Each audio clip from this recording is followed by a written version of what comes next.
which leads to our next special prize. And speaking of remarkable men, everybody knows who it is. We've announced it publicly. Ron Keaty, years ago, opened the Key Cinemas on the south side of the city, and he knew it was going to be a challenge to feature and showcase independent foreign and classic cinema in that part of town. But slowly but surely, that audience has kept building and building and building. I became one of many people who are addicted to going to that theater each week.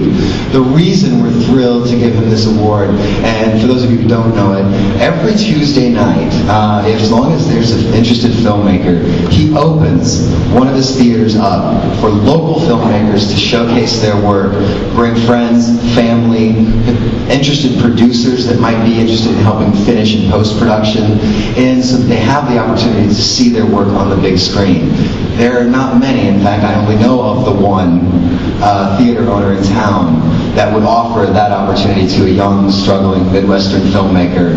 And that is the reason we're thrilled to give Mr. Ron Keaty our first award for contribution to local cinema.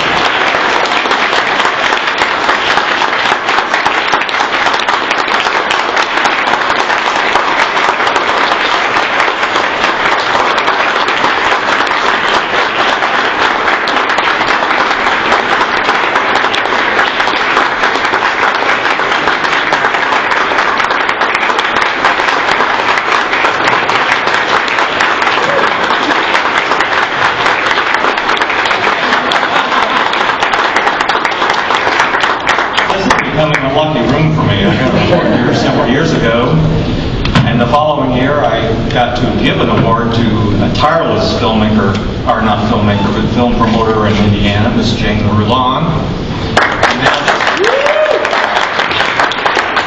Way back in 1956, I was in the 4th grade, and Mrs. Haynes, our teacher at Mount Zion Elementary School just outside of Crawfordsville, brought a projector into the room. They were going to educate us visually about Bogota and bauxite and all that stuff that they used to do. She wheeled it in and wheeled it up next to the desk where I was and took the cover off, looked at all the gears, let out a shriek, and headed for the principal's office to find a manual of some sort.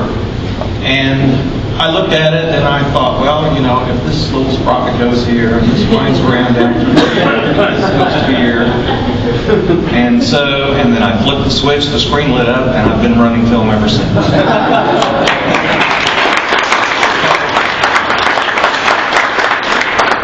I was the film geek in grade school, in high school, in college. Fast forward to Vietnam in 1968, I was in the rear area with the 101st Airborne. We were sitting around at night doing nothing, and I said, we need a theater here. We need something to do at night. Contacted Special Services, they sent us a projector. We built a small projection booth, benches in the sand, and a big screen out of plywood. And the chaplain was in charge of ordering the films. Grand opening night, all the lieutenant colonels, everybody was there. Everybody was happy to do this. The chaplain drives up with the film. We open it up, and it's, oh boy, the sound of music.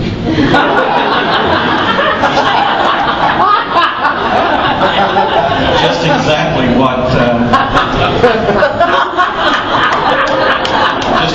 what a whole bunch of female-deprived GIs wanted. So we threaded it up.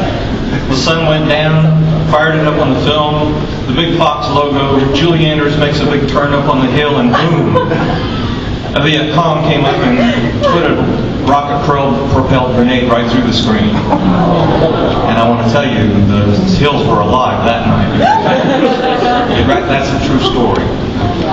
So we go on up to Indianapolis and Key Cinemas, and all that we do there, I can't do without you. And I am so, so grateful to each and every one of you who support Key Cinemas in some way. I make it no hidden point that I'm looking for space on the north side to expand. If anybody has any ideas, I'm always open for suggestions. For this, I want to thank Brian, the Indianapolis International Film Festival, and everyone who supports Key Cinemas. Thank you very, very much.